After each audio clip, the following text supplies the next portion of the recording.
Mamma mia! Salut les amis et bienvenue dans cette vidéo numéro 12, ok?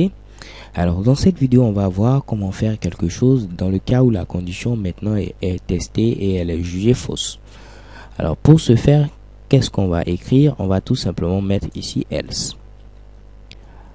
Alors je vais expliquer tout ce Mitsubishi. En quelque sorte cela veut dire quoi? Si la note est supérieure à 10, il faudra faire ceci. Sinon, il faudra faire cela. Donc, ce bloc va s'exécuter si la condition est vraie. Et ce bloc en dessous va s'exécuter, oh my god, what matter, si la condition est fausse. Est fausse plutôt, ok?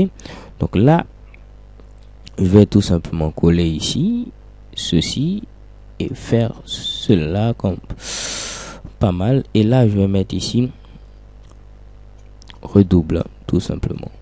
Ok? Donc, si la note est supérieure à 10, on met admis, vous allez en classe sup. Dans le cas contraire, on met tout simplement ici redouble. Alors, on va tester cela. J'actualise et normalement, on doit avoir admis, vous allez en classe sup. Vu que nous avons ici 15 comme note. Voyons maintenant si je mets ici 4. Vu que 4 est inférieur à 10, cela doit mettre ici redouble. Actualisons. Chez Kebam, on voit ici apparaître redouble. À votre avis, si je mets ici maintenant 10, qu'est-ce que cela va afficher? Eh bien, vous l'aurez deviné, cela va afficher ici redouble. Pourquoi? Parce que ici, nous avons dit si la note est supérieure à 10. Nous n'avons pas dit supérieure ou égale à 10. Donc, vu que cette note 10 n'est pas strictement supérieure à 10, alors cela ne va pas s'exécuter, mais plutôt ici redouble.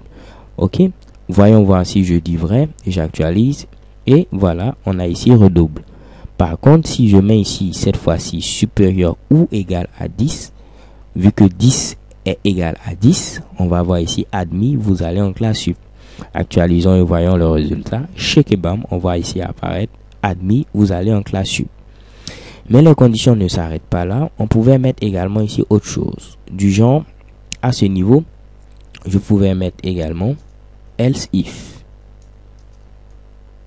Je vais vous expliquer à quoi cela va servir. Oups. Alors, ce qui se passe, c'est quoi? Trop d'accolade, parfait. Donc, je dis si la note est supérieure à 10, il faut faire cela. Donc, je dis maintenant sinon si, donc ce qui est représenté par else if, c'est-à-dire sinon si. Donc, sinon si la note est supérieure, cette fois-ci, à 5, par exemple, ok, il faudra afficher echo.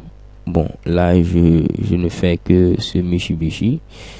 Bon, je vais mettre ici passable, un truc de ce genre. Je ne sais pas ce que je vais écrire, mais pas mal passable. Donc ici, on pouvait mettre plusieurs else if pour dire si la note est supérieure à 10, si la note est supérieure à 5, si la note est ainsi de suite.